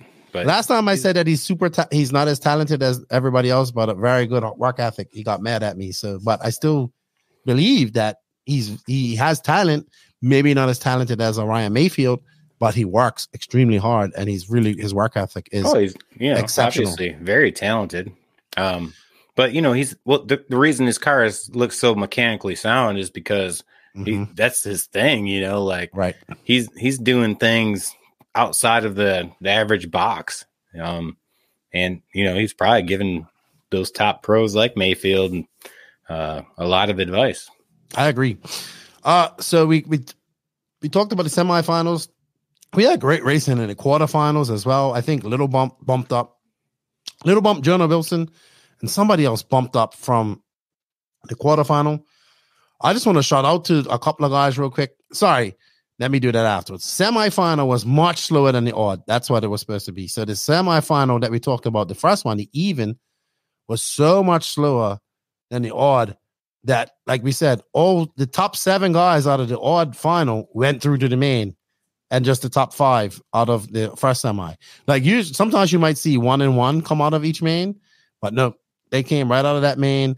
And they were faster than a lot of people, and that's where we had the confusion with the finish with the starting order. Going in before they started the semis, I looked at it and saw that there was a fast semi and definitely a slower. You know, it was like I was asking people, what semi did you make? Oh, you got the good one. Or oh, ouch, you got that one. You know, there's a difference. I mean, just on paper, just looking at it, names and stuff. Like, oh, okay, well, this semi is tough. And then both semis were obviously really tough. Yes. But you just had really big names in one, and then some of the more kind of like up and comers or whatever in the other. I wanted to shout out to a few people that made the semis. Kyle Turner, NorCal native, he made it. Jackson Brunson, semi-professional racer now, you know, coming off his best year ever on an HB, running Associated again. I mean, I watched Brunson in one practice session. I was like, damn, he's flying, you know, for a semi-professional. I want to shout out to Jermaine Robinson, who qualified right into the semis as well. And Jonah Wilson, man, I've seen this kid a second time, and he has been probably the most impressive young racer. I think he's 16. He also won the junior final. He does not look 16. He's definitely a big kid. Tall. I don't think people expected him to win that junior final. Well, a lot of people thought Lil Bump was going to run away with it, but I think Bump had issues. But Jonah Wilson was freaking fast all weekend. Yep. All weekend. Sure was. Fast. Very impressive. Comes from up in Tennessee. Makes the ROCCK his rock track, his home track. Little Bump. So let's talk about this. I know, like, this is what I don't want people to do, right? So he's 12. He had some radio issues. He's coming out of his shell a lot too. He's like in interviews, he's like, yeah, something's wrong with my radio. And when he said that, I was so cute, right? I don't think, he claimed second at Silver State. Was an excellent performance. He probably could have won that. I don't think we should be putting, like, people were like, I know some people are like, he's going to make the main. He's going to kick these guys' asses. And let that young man develop organically. Do not put any high expectations on him. He has at least 4 more years to be getting faster, right? I would give him, I think he's going to happen before that, but there shouldn't be no expectations on him whatsoever. Yes, he did not make the final this weekend. That's fine. That's absolutely fine. He's 12. He probably wanted to make the final. He's probably not happy about that, but I think I see too much when we see somebody that's exceptionally fast like this with so much talent. We put so much pressure on them at a young age that it actually is detrimental to them, in my opinion. Yeah. I mean, I expect him to win a world championship in the next 4 years. I wouldn't dispute that. It's not going to surprise me that he doesn't win this race or the next race. You know, like these guys, these Dakota Fens and Mayfields and whoever, they have so much experience. You can be as talented as you want. You can't earn that experience any other way than just putting in the time, you know. Like Bump, he might have a few fast laps, but can you do it for 45 minutes? Probably not, but he'll learn how to eventually, you know. And honestly, I think he's definitely, you know, I said it a while ago that he's probably gonna be world champion very soon. He doesn't have to do that by 16, though. He can do it by 20 if he has to. Yeah. That we shouldn't put those expectations on him. We should just let him develop organically. Yes, he came second at Silver State, and I know probably lots of expectations going into this race. But yeah, I mean, you know, he had a good run at Silver State. Doesn't mean he's going to just do that every single time. He'll get better and better, and he'll get better way faster than he probably should be. And I agree with you. I think he's going to definitely be a world champion before he's 18. I mean, I see right around 16 years old. Not this next Worlds, but the Worlds after. Very likely, he'll be the man or the little guy.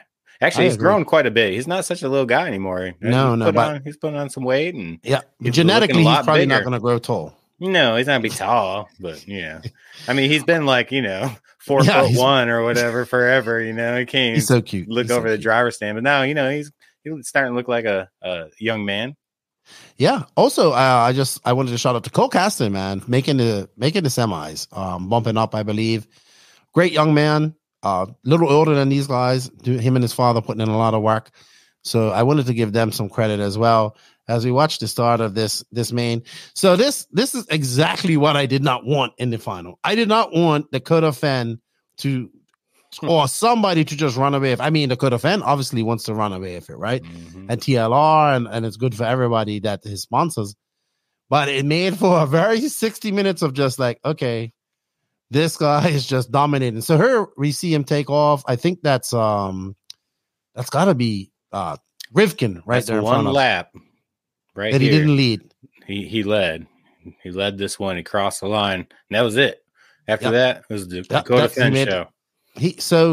I talked to Rivkin after the race, and he just said, that if I had a better first quarter, I think I would have been able to have something for Fenn. And I actually agree, because at that point he just fell back so far. We went all the way to last place.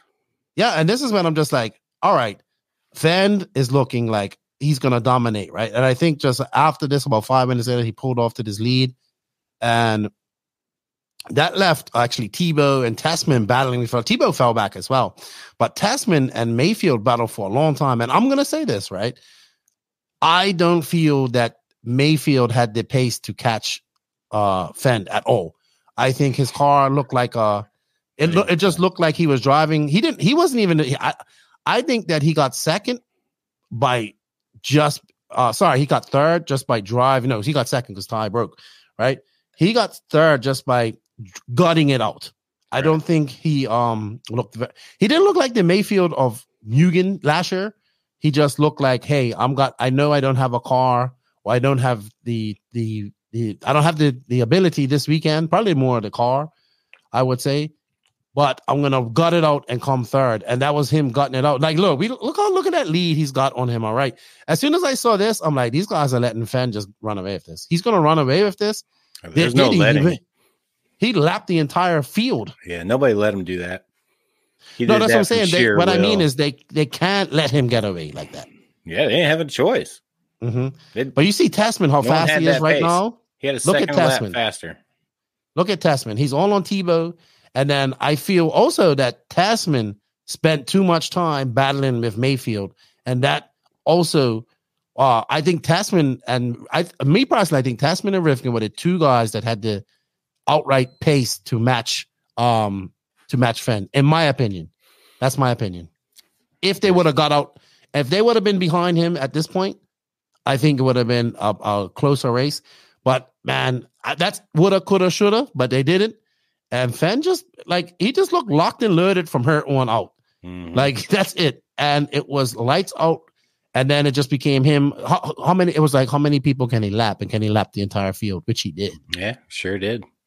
And wow, what an impressive, dominant performance by Dakota Fenn. In the end, we saw Tessman break with about 5 minutes ago. We did have the internet go down as well. We lost about 12 minutes. It's actually, so if you have the bonus lap member for RC Racing TV, for Live RC, you can go and see it. So it's two different things. It's got the 12 minutes missing, which I didn't even get to see because I was in there. And you couldn't even see scoring, to be honest. Did I see scoring? I can't remember. I was just listening to the race announcer. But man, look at this guy. He's already pulled out to a lead. He's like, all right, yeah, I broke in Truggy. Here you go. Hold my beer. See ya. I am out of her. And there's Mayfield. He looked like he had something in the beginning, but he just could never, ever get right up to and challenge Fenn. And then there's Ty. Him and Tebow had a good battle. I know people were like, he left you all on Tebow's nuts. But Tebow was throwing faster laps than Mayfield. He was just making mistakes, right? Where Mayfield didn't make as many mistakes, but he just wasn't able to push it as hard as we've seen him do before. Yeah, this track, if you made a mistake, it cost you big time. Yep. So that's more than most, I think. It just seems like there was no room for. I mean, just touching the pipe was enough to cost you. But you end upside down, just like the start. Rifkin made that pass to Gillen first, turned upside down, first to last, just like that. Yeah, and he did good. He actually got back up to third. Let's see, hold on. No, he got back up to third behind Mayfield. And but I really think had he not made that mistake, it would have been a different story. But like we said, woulda, coulda, shoulda. But Fenn did it. Simple as that. And man, I have to say, Mike Sontag and his pits are exceptionally fast. I went up to him and I said, dude, I think you won the Truggy race for him in at SIC. And it's like, I think so too. But he would say it was both of us. I said, dude, you got him out there in front of everybody. Exceptionally fast pits. Unfortunate for Ty though. Ty, I did not see how Ty broke. He missed it on camera, but he broke. He told me afterwards. But I think Ty had a very solid second. I think his car could have, but see, he's just locked up in this battle. And look, there's Fenn just pulling away, just like, hey guys, see you later.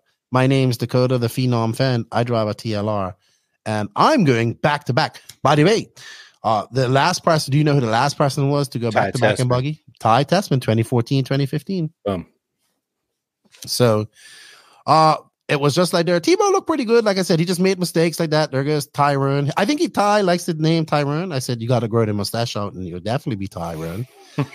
But yeah, man, I just think his car looked better. And Rivkin obviously had a great car, but look at this. Look at this guy. He's just like, it's going to be very hard to beat Dakota Fenn this year. Simple. Very hard. It's only happened once. Yeah. I mean, he's just on fire, man. Mm-hmm. Impressive. Whole package. I think having Barry in his corner, has been a great thing as well. Barry was thrashing away. Good old Bartholomew. He made a post the other day, too. That's kind of, what's the word I'm looking for? He did tell me something, but I don't know if he wants me to repeat it. But he's not sure what's going to happen here with him in Dakota, I think. Really? Because he does have a full-time job, right? Right. He has a full-time job. So I think, it's obvious. Look, in my personal opinion, since Barry's been involved with Dakota Fenn, he's been a better driver. He's won more races. He's in 8 scale. He's got over that, Dakota Fenn's really fast in qualifying, but he can't finish a main. Well, he's finishing mains. He's your back-to-back buggy champion. He's won. Him and Mayfield won everything last year between them. He's won what he won. He won PMB. He won SIC. He won this. He's going to divisions next week to receive Gord and Leon. You know what? Whose pits have not been? I think that their pits aren't as fast as they used to be because the Tesla used to be so fast. Yeah, but not as fast as we can do. And here's Ryan Mayfield. So a lot of people are like, oh, the Techno is this and that. I think like anybody else, I think this is we're seeing when they say these guys can drive anything. Well, I think that the chassis is more detrimental. Having a perfect car and perfect chassis is more detrimental than anything for these top guys because Mayfield's taking a little time to get comfortable. He's older than what he was when he switched over to Mugen as well. Yeah. And I'm not saying he's not going to get it, but he even said, yeah, we're still working on the car. We got some things we got to get set right with the car. And we're just putting our heads on to work. Not happy. Obviously, he's not happy with that second, though. He was on Mugen forever. Yeah.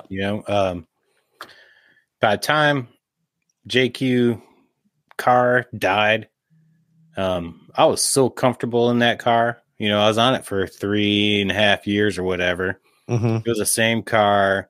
I was winning races that I probably shouldn't have won, but I was just that, I was super, super comfortable with it. And whenever I have to go to a new car, it's going to be something totally different. Mayfield, it's been on Mugen. You couldn't throw a scenario at him that he doesn't know how to approach, I agree. This Techno, it's totally different. He's got a year and a half on it or something like that. No, not that long. He just switched over this year, remember? Was it this year? Yeah. Oh, yeah. So he's got 6 months. 6 months. Yeah. I mean, he's got some working to do. Give him about another year, he'll be just as prime as he was. I'm not likely. But this guy here, right? He's not one thing that's happening is that he has one thing that Mayfield can't get, and that's youth. Right. You know? Well, So Dakota is definitely in his prime right now. mm-hmm. He's got a hell of a team surrounding him. It's actually one of the notes I got, but yeah. So I mean, he's got Barry, he's got Mike Sontag as his pit man, Barry is mechanic. Maybe whatever happens in the future, I don't know. But you got Thomas Tran as his chassis team manager. Got Jason Rona as his tire manager. Jason Rona or one of his people are all up in everything everywhere with their drivers. They are there to support. There's nobody in the tire business that has support like J Concepts. I agree with you.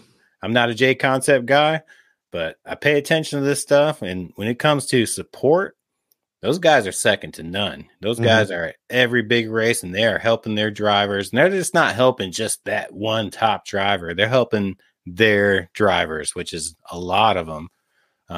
In Dakota, he is surrounded by a hell of a team. He's got Brent at a lot of the races with the, engine support. He's got a good package. Good team, good package. Does teams really make it that much of a difference when you got a huge team surrounding one of the best drivers in the world? Isn't it going to be a little harder when you only have maybe one pit guy to help you when you're trying to beat the best people in the world with the best teams around them? If you look at Team Associated with Rivkin and all of his sponsors, he's got a hell of a team surrounding him with Team Associated and his tire sponsors and everything, all of his engines, whatever. Ryan Mayfield, a huge team surrounding him. He's got these very specific people to do very specific things. Dakota, same way. Now, look at Tebow. He had his dad there this weekend. Nothing wrong with that, but that's his team that surrounded him. Look at Ryan Cavallari. No, just his dad. Same exact thing. He had his dad there. Camden Lime. Yeah, he had some people surrounding him, kind of, sort of.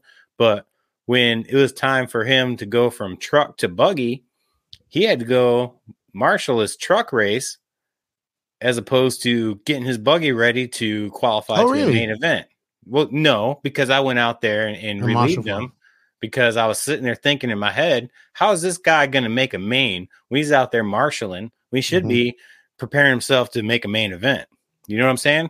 So teams like make a difference when it comes to the top creme de la creme. Those teams make a difference, man. Ryan Lutz, he usually has, some one guy with him or whatever, but you tend to see Ryan Lutz. He's just kind of usually under a tent somewhere doing his thing. He's got a pit man, but he's doing everything where, Dakota can focus on maybe specific things in between races, but not have to do everything to make it happen or worry about his tire choices. A lot of decisions are probably being made for him, not because because he can't make it himself. It's just because that's what's the team. It takes almost an army to win one of these national titles, because there's a few people out there that do have armies that surround them. And as he proceeds to lap the field with 47 seconds, he's already lapping the field. It's only 47 minutes down, or left. So it's only been about 13 minutes. Well, 100%, man. You can see the difference. We saw, I just remember at least Tebow had 3 or 4 guys to bounce some ideas off, and they had people marshaled for him. But I just kept looking over, and this is no fault of WRC. I know they're a very small team. He's just over there. He has nobody. He has his dad, and then he has that's it. He has nobody to bounce ideas off. I know that my buddy Bourne RC came up and helped him and term marshal for him a couple, on Saturday and Sunday. But that really, from a guy that's used to having that, right? His whole career, he's had such a big team around him. So it makes a difference, man. And these guys just have to kind of show up and race sometimes and just tell them what they want and whatnot. And it goes to show when you ain't got that, it's going to be very much harder for you to do that. Very hard. All right. So anyway, the Dakota Fen goes back to back. Excellent race for him. Obviously, he wanted to go do the sweep, but that wasn't in the mix for him. Let's see who else who had a good one. Ryan Mayfield second. I think he's happy with that. Maybe not. Okay, maybe he's not happy with that, but I think that was the best he could do at this race. Rivkin fighting all the way back home, coming from third. Jared Tebow, I would say fourth is a really good thing for Tebow. He said, this is what he said. He goes, I have 17 national titles. I don't need no more. So I like that answer. Mason Fuller, not having the best weekend, but salvaging a fifth. Jared Wiggins in sixth. Brandon Rose, seventh. I'm sure he would probably want to be up in that top 5 or closer. But hey, I think that's a good result for him. Cole Ogden. So I had high hopes for Cole going into this. He looked very fast in the beginning of the weekend. But I think I heard someone say that like 15 minutes in is like, I think his tires, and then I think the firms are going to come through. So I think he struggled with those things. Yeah. The compounds, having the right compounds. Seth Van Dalen, 9th, probably wants a little better than that. Spencer Heckert, I think, is happy with a 10th. I think he did pretty well. I think that's good for Heckert. Joe Bornhorst, probably not. Joe had a very, very, very, very quiet. He's had a very quiet last couple of races. Yeah, makes you wonder what's going on with Joe. I mean, he came out swinging last year when he had his, fresh off his new S-Works deal. He's always in the mix, He's always pretty much makes majority of the mains. But he's not having like he had a year last year. Last year he had a very good year. Is it a confidence thing? The confidence is so much in this sport. Oh, I agree. It just takes that one thing to know, hey, yeah, I am just as fast, if not faster than these guys. But if you keep just getting 7, 8, 9 or whatever, probably just keeps chipping at your soul, and all of a sudden your soul's got a big old hole in it, and you don't know how to replace it. I agree with you. I don't know. It just makes you wonder, right?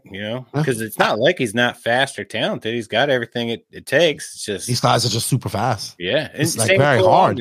Cole Ogden, kind of the same thing, man. He's always there, just chipping at it, but he never really pulls off that big win. Yeah, and these guys aren't getting younger; they're getting older, right? Right. Confidence. It's great you say that, like, because that's the only thing that these guys have, right? Mental strength. You can't, yes, I think we can do physical things to train our hand-eye coordination and help us focus, but it's not like any other sport where you can go, I'm going to go lift weights and get faster and get stronger. No, it's all mental in this, and going in there not confident. I mean, I saw it with Tebow. He wasn't even going to. I keep coming back to Tebow because it's kind of what I was closest to. You can see he wasn't going to come to this race. He was bummed after he had a shitty fucking Silver State by his standards. He wasn't even going to come to this race. But I think that confident he was kind of good. That confidence from the TQ and Grand Tour of truck carried on to the rest of his races, and people coming up, complimenting him or just shaking his hand like, "Hey man, this is your last nationals. Have fun." And I think that really boosts him. Confidence is the one thing that these guys have, and mental fortitude that they have to keep, right? And it's so hard to do that things like physical stuff. You could go out there and you do physical stuff, but to be mentally strong, it's super hard, right? No doubt. Okay. Yeah, I don't know how these guys do it, honestly. So much on the line. Me neither. But congratulations to this, guys. I do want to touch on one more thing because we did have a junior final, just an exhibition. And we have to show them some love. But Jonah Wilson, they had a 15-minute final. Jonah Wilson won this. I think this young man has incredible potential if he sticks it out. This was his first nationals, by the way. First time going over to the West Coast. So that was good for him. We saw Andrew Bucamp, who is from the Pacific Northwest. He finished second. Little Bump in third. Little Bump he didn't even finish, but he had some issues right off the bat. So, nope. I mean, everybody thought he was going to win this. It was going to be him or Aiden. Cole Chura, who's from British Columbia. Excuse me? Caden. Sorry, Caden. Sorry, Caden. I actually called Mason Caden, too. Aiden Horn wasn't in the under. No, but he had a really good interview at the end of this. I heard. I didn't get to watch any of the broadcast. I'm trying to go back a little bit by bit to just see, what the broadcast was like. But yeah, I'm kind of interested to see who all you had interviewed. So far, I've watched the one interview you had with Jason Rona when he was in the booth. Yeah. But I'd like to go and just kind of see. We didn't get too many people in the booth, but we did interviews after. That's it. Also, Shout out to Cultura, who's 14, made a trip down from BC. Colin Beaver, Bryce Beaver's son. Cooper Phillips, Chad Phillips' son. Benny Comarion is actually Ophir's son. Ezra, so these are like Ezra Otondo, his dad, Philip Otondo, was super fast, right? Back in the day, and he's from up the North Coast, TLR racer for a long time. They run HB. Little Mark on the Prairie. So Team Mark, that's the guys who had that big pit over there. Yeah. Team Mark, dude, them super nice people. Like I sat there with them. Yeah, they gave us a bunch of beer. Yeah, at the end because they couldn't take it with them. They're like, "Here, take a bunch of beer." Hey, the guy has swamp. They're from the NorCal. They had swamp coolers there, keeping people cool. You needed to go in there and see that guy's trailer, dude. He has the best trailer for RC I've ever seen. Well, from the outside, that's a $80,000 trailer. Dude, that guy he has a wall full of Mugen parts. He has he has like 4 different Protect, the biggest, baddest Protect chargers on there. Yeah, nice guy, Mark and his wife. Those are high-end trailers that he has. He has 2 of them. High-end. He has 2 right here. Good money. Yeah, he has auto body shops. So very nice guy. Caden Fuller, who had issues, finished at in 10th. Drake McElroy, Wyatt Wilson, Jackson Wilson, and Will Whitworth. I say this because we have to really push the youth, right? And we have to show them some love. I really wish this wasn't an exhibition race. I wish this was more of a it is a title, but maybe give it a little bit more prestige. Maybe not as prestigious as the actual Raw Nationals, but hey, I'm a junior time, make it prestigious. Maybe even a longer 15-minute, give it a 30-minute final, let them run. But it's so different, right? Because the age the talent disparities is so different in between them going on. You got some guys that might make the A main or the main, whatever, that are in under 15. Then you got some guys that are really good regional drivers under 15. Right. It's just kind of real big umbrella there. I agree with you. Congratulations to those guys. Congratulations to Dakota Fenn, Mayfield, all the podium finish, all the racers that came out and did the nationals, to Roar, to A-Main, for Kevin Jellick for putting on such a great event. All the teams that came out. Tell me, Lucas, what's your opinion on your first nationals? Do you think this is one of these prestigious races that we need? Do you think being a national champion is a big thing? No. I mean, always thought it is, but. Well, yes. So when you win a national championship, you can claim a national champion. You win a big race. You just won that race and no one remembers. Most people do remember who won the national championship. If not, they can look it up pretty easily. But go look up who won DNC in 2014. I can't remember. Not saying that race isn't prestigious, right? No, it is. It's very prestigious. I'm just saying, like, the Nationals has a different Worlds and the Nationals is it's different from every other race. It's brutal. I didn't race. I didn't do a whole lot of anything except just shoot video. But those are really, really long days. Lots of track time. To come out on top or in the top 15 or 12, 13, whatever, made to the A-Main, that is a huge accomplishment. Whether you come in last place in the A-Main or you won, making it to that point is very, very difficult. It's really hard to explain unless you can just experience it. Well, I think. Sorry, go ahead. I have my theory on that. Well, so to me, it looked really brutal. I personally have no drive to participate in something like that. That's not for me. That is for guys who take it very serious and are ready to do whatever it takes to get better. Not that there weren't some guys that were just enjoying it, being part of nationals. One of the questions I was asking people is, should you have to qualify to get to nationals? And something that threw me way off was that a lot of people said that if they had to do that, then they'd never get to experience what they were doing that weekend. And it kind of threw me for a loop because I never thought about it that way. And it's a really good point. So yeah, it's like a catch. It's like you wanted to qualify for it, but it's kind of like the Worlds, right? The Worlds you have to qualify for. A third of those people would not have been there. Exactly. And would have gotten to experience what they went through that week. So it's kind of cool. It kind of changed my thought about qualifying. I don't know if we should or shouldn't, but it just gave me a different perspective. And so, yeah, nationals, I was always curious about it. After experiencing it, I really appreciate that what those people go through to get to that point, whether they finish half in the pack or in the mains. It's a tough experience, and I give credit to anyone who goes through all that and gives it their all to end up where they end up. I agree. So why I like the nationals is it's a one race that we have every year where there's no classes.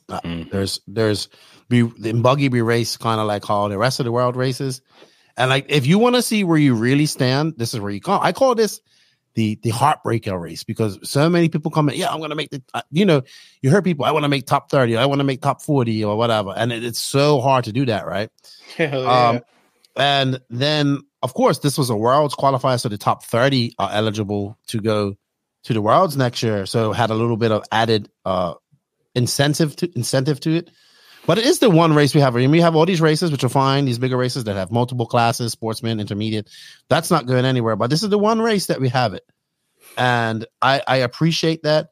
I think this is, I call it the dream shadow, or this is a race that puts you in your, you know where you stand at the end of this, and to be honest, there's probably lots of fast guys that didn't come to this race, right? As well, or didn't worry about coming to this race. Yep. But I think it's the one race where we just do that. You see where you finish.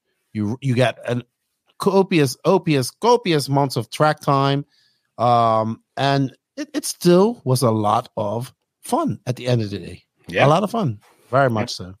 I thoroughly enjoyed myself. I think I'm done talking about it because it was just good. Congratulations to the winners. Congratulations to everybody that participated, that made it. You did a nationals, right? Yeah, it's awesome. It's really cool. It's not for everybody. No, it's not. No, it's not. I'd recommend people who are into the sport of racing RC cars to check out a national, no matter what form it is, whether you're racing it or not. It's definitely, it'll give you a new perspective on what these guys actually go through. And, one thing that kind of blows me away that I've noticed throughout the years is those guys after a long weekend, whether it's, 3-day weekend or a 5-day week, like we had at nationals, when everything's all said and done, those guys that are still up there in the driver's stand, when people are packing up and going home, but they're out there driving, those dudes are maniacs, man. And they're having fun. Freaking maniacs. And those are the guys I really pay attention to. They're the ones that are usually on my radar because they're all in. I'm like, I just want to go have a good meal. Like, right. I want to go home, take a shower. Go yeah, I'm going to do some more laps. I've only drove this car for that last 5 days straight. I got to drive it some more. Check this out. Probably want to know what they could have done different as well. Yeah, something else, man. Great event. Also, I wanted to shout out to Troy from A-Main. He got like the news there. It was in the newspaper, local newspaper there. He got the news, like a news center. Whereas I think it's going to get the paper. But congratulations to them. The social media side of things and the promotional side of things was exceptional.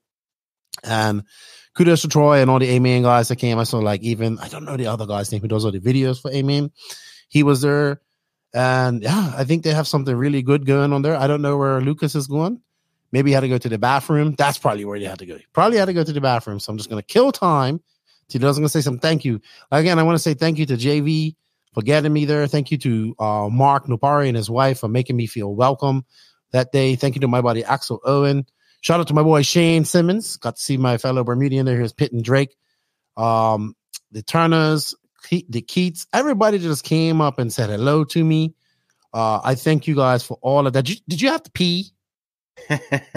Hell yeah, I was about to explode, man. Oh yeah, I know that. Jesus, I was moving around. I'm not editing that part out. I thought you meant to get something secret, and I was like, oh, he had to pee. No, I ate one of those before the show. So go ahead. You're finishing. I did get to experience California in its full extent. So I went to one of those favorite little shops they had there. It was pretty cool. I dig it. First time. First time. Lifelong dream. Legal.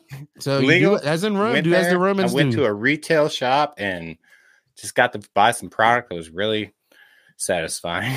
Can't say I haven't done that myself. It was good to see you. Good to see Brent. Good to see everybody once again. And man, this is my third nationals. I got to call it. It was truly an honor. And thank you to everybody that made that possible. That's all I can say. That's all I can say. And so just so that we have the e-buggy race coming up this weekend. We have the Visions race coming up the following weekend. We have the E-Nats coming out. I would love to see the E-Nats get enough entries as well. That's coming up mid-July. I'll be at Wicked Weekend at the end of July. I think you'll be there as well. Yep. Maybe. Yeah, Okay. I'll be there. And then, of course, we have Brent's race coming up mid-August, the RC Pro-Am. I'm not sure if I'm going to be there. It's a possibility. Yeah, I'm going to be actually from July to the end of the year. It looks like I'm going to be at a race every month and maybe two or three races back to back. So blessings for me. And I'm super pumped about that. And of course, none of that would be possible without people like you and everybody that support me here at the podcast and help this regular Joe guy live his RC dream. So I appreciate it. And once again, thank you to Live RC for the opportunity. It was great. And thank you for Scotty. Even Scotty sent me some in the chat some words of encouragement as he is over there in the Netherlands. Lucas, I think that's it. I think that was a great recap. Thank you for coming on. I look forward to your documentary. I know it's going to take a while. Don't rush it. My goal Take is your time. I want to have it out before Wicked Weekend. That's my goal. That is not a very long time. That's about 2 months. It's about a month and a half. Yeah. That's a good goal. I think I can do. Speaking of documentaries, Corey Drakenberg actually reached out to me because he was watching. No the stream. way. Yeah. So Wait, I'm going to have him on. You sure it was the real one? Yeah, it was 5150. Okay. So he's going to come on. I think we're going to have him on as a guest, and we're going to talk about that. Like he made these documentaries for many, many years, right? He's the he's my inspiration. Mm-hmm. Anyone's been racing RC off roads probably watch those things. I've watched them like 15 times. It's funny. Brent was like, "Yeah, we're gonna get Corey Drachenberg on, or I'm gonna try to get him on the podcast." I'm like, "Oh yeah, that'd be awesome." He's like, "Yeah, he's like a customer or whatever." I'm like, "Yeah, no, that's the wrong one." Because there's two. There's one from Canada. One from Texas. The one from Canada is the real one, right? Yeah, right. And I was like, no, that's not the one. I wish it was. No, yeah, totally. Like, I'm sure he would be open for it. If he reached out to you, you need to get him on. Make him your next guest.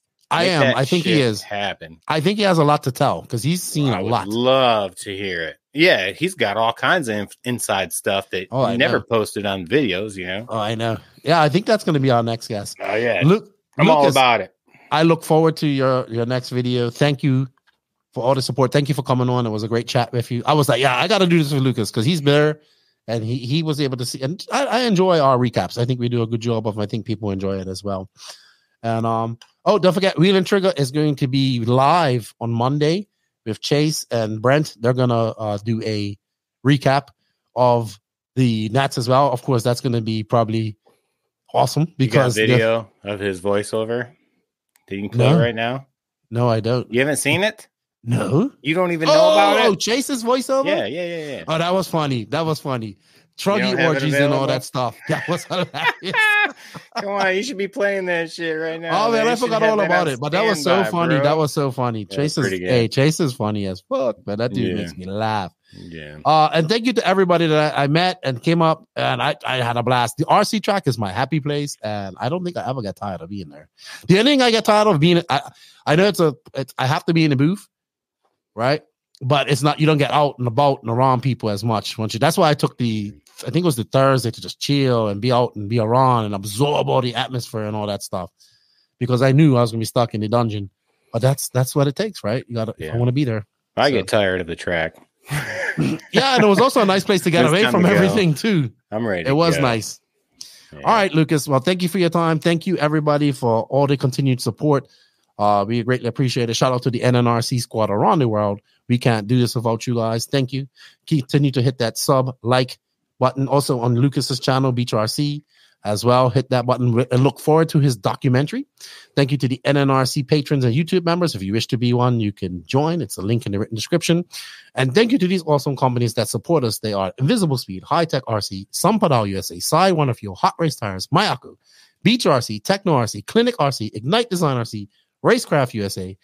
Shout out to Carl RC, WRCE, House of RC, and good luck to our drivers, David Ronnefalk and Robert Badier. At the Euros, which is going to be very good this weekend. We have coverage of that on RC Racing TV. That starts today when this releases. And thank you guys for that. And Lucas, you're making me thirsty. I think I'm going to want to have a beer. Thank you for your time. I had to get off the Anheuser-Busch. I was feeling like I had to start painting my fingernails and wearing panties. So I got out in the ice house. Bush Ice had to go. Ice house. Tim Lime hasn't given up his Bud Light. That's for sure. No, he didn't. And when I was there, I was drinking all of his Bud Lights. And I swear to God, I thought I was growing a vagina. Hey, I tell you what. Actually, Will Smith gave me some really good beer. That beer that he gave me or whatever, he always has some strange beer. It was good. It was also good to see Will, and I got to see his son. Man, his son is huge for 2 years. Freaking awesome. Yeah. That kid speaks so well for a 2-year-old. He's got so many expressions on his face. He's huge, dude. He's got himself a little genius there, I'm pretty sure. Well, if he's anything like Science Mode Will, then he's definitely smart. Gotta be. Super smart. Yep. All right. Well, thank you guys for everything. Remember, have a good weekend this weekend. If you're traveling to race, be safe. Remember, be a great RC ambassador. RC is awesome. And let's help grow RC. We're all responsible for that. Nitro is the glory. E-Buggy pays the bills if you ain't grinding and sliding. Lefty and Lucas, we're out. See you guys later. That's it. Peace.